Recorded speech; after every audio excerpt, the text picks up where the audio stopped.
there's an American perspective on things. There's an Israeli perspective on things. President Biden was in the Oval Office last night kind of talking about legacy. I know he wants Middle East peace, obviously, would be part of his legacy if he gets a deal. What about the Israeli perspective on things? Is Netanyahu willing to cut a deal, do you think? I think he is, but I think that the devil is in the details here. And unfortunately, I don't think that a presidential legacy can be peace in the Middle East in the current half year or perhaps even longer. But we might get a ceasefire deal. We might get the start of a day after in Gaza, which will bring hope to Israelis, hope and security to Israelis, hope and security and dignity to Palestinians, and perhaps something that is different from what we've had in Gaza for the last 17 years under Hamas rule. Do you think, and I know there's no exact science to this, but if I said to you, would you give better than 50% odds of a ceasefire before the end of the year, what would you say? Because Netanyahu was very aggressive, I thought, yesterday in Congress. What would you say about that? I'd say that there's a good chance of that because there is sincere willingness in Israel. There's a lot of pressure from the side of the families. Yes. Very understandable pressure who want to see their loved ones home. And the success on the battlefield, which we're not speaking a lot about here, but the pressure is heavy on Hamas.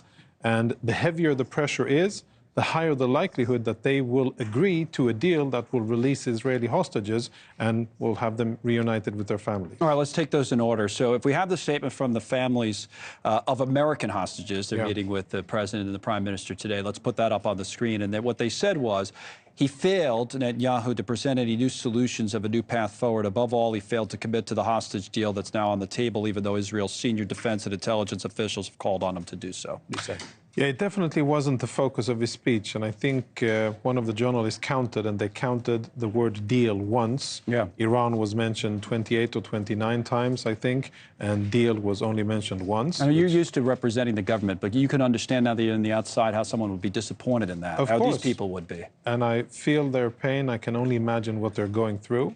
And there's a lot of political tensions, and especially when the heads of security keep on indicating openly in the public and to the government that, yes, we are ready to make a deal, and that from a military point of view, we can make a deal and still obtain the goals that the government set forward to obtain. That puts a lot of pressure, and I hope that a little bit more military pressure on Hamas will allow them to fold enough, and then hostages will have an easier way out. But we have to remember that we're talking about, by design of Hamas, a long period of time that it'll take before hostages, if they all are released, before we get all our hostages back, it'll be more than the year term, right? We're now at month 10, so it'll take probably 2 months, according to the details that are available, for Israeli hostages actually to get home. And that's a long time in the Middle East, a long time for things to go wrong. Hopefully they won't, and hopefully we will see them back soon. A couple of other things for you while we have you here. I'm sure you saw the protests in Washington. We'll talk about them in a moment. But I do want to play a clip from the White House today from John Kirby, who represents the President of National Security Matters. Here's what he had to say. We want to get all the hostages home, clearly the Americans in particular. And that's why this deal is so important, Peter. And we are close. We are closer now, we believe, than we've been before. That part I'll focus with you.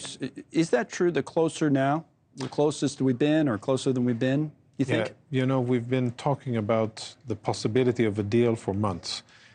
Weeks after the first deal was implemented in November, we've been talking about, and there have been speculations, and I've been in hundreds of interviews where that has been the question. I do feel, according to the information that I have available from the negotiation teams, from the government, from others, that there is enough pressure to push this forward now.